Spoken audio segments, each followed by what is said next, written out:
Welcome to another edition of the Tell Like It Is Radio Podcast. I'm your host, Ro Clark, and I just want to jump right into this. So reports are being rumored that Carmelo Anthony is pretty much on his way to Houston. The only thing that's holding up this trade is the Knicks not accepting and winning Ryan Anderson. But in order for Carmelo to come to Houston, the Houston Rockets would have to get rid of Ryan Anderson's contract, obviously. So right now, so when you saw a report that said that they're 2 yards from landing Carmelo, they really are 2 yards. They're just trying to figure out the whole Ryan Anderson thing and another team to bring in. Another issue I want to touch on. Oh, before I even touch on this issue, if Carmelo goes to Houston, like, would this be the best fit for him compared to going to Cleveland? And if he does go to Houston, I feel as though they need to add on a few other pieces. I'm not saying big-name superstars, but some good role players and some good vets to also go along with that team. It's nothing like having Carmelo or nothing like having Chris Paul bringing the ball up the court, and then you got Carmelo on the left, then you got James Harden on the right. So like that right there, that's going to be beautiful to watch, and that's going to be nightmares for the defense, for opposing team.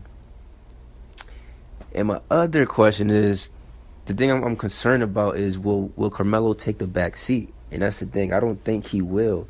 I think Melo will still probably put up numbers, but that's a lot of touches. The ball has to go through Chris Paul, through Harden, through Melo. So I really don't know how this will play out, but hopefully they can get things figured out, because I like this team a lot, and I feel like they'd be a big threat in the West.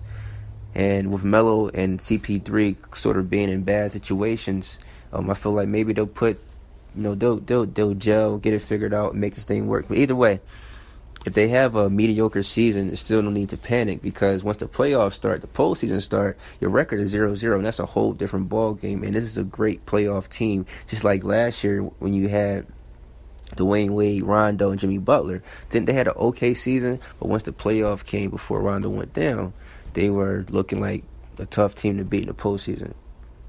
And the other concern is the whole Dan Antonio and Carmelo Anthony beef drama that happened in New York when Dan Antonio back in 2012 pretty much told New York it's either me or Melo, and Dan Antonio ended up stepping down from that. Another thing I want to talk about, Paul George and OKC. Now, Paul George stay in OKC, even though his heart and his mind, his eyes is locked in on the Lakers. I would say if things go right this first season with Russell Westbrook, if these guys can go far in the playoff, maybe second round, third round, I feel like maybe he will sign on for another year or two, and then end up making his way to the Lakers, because he did say he wants to win. So, him being on the Lakers right now, they weren't going to win. So I feel like it's a good situation for him. I feel like him and Westbrook will get along just fine, and this is going to be fun to watch. And I feel like the OKC will maybe have a better season than last year, depending on who else they bring in.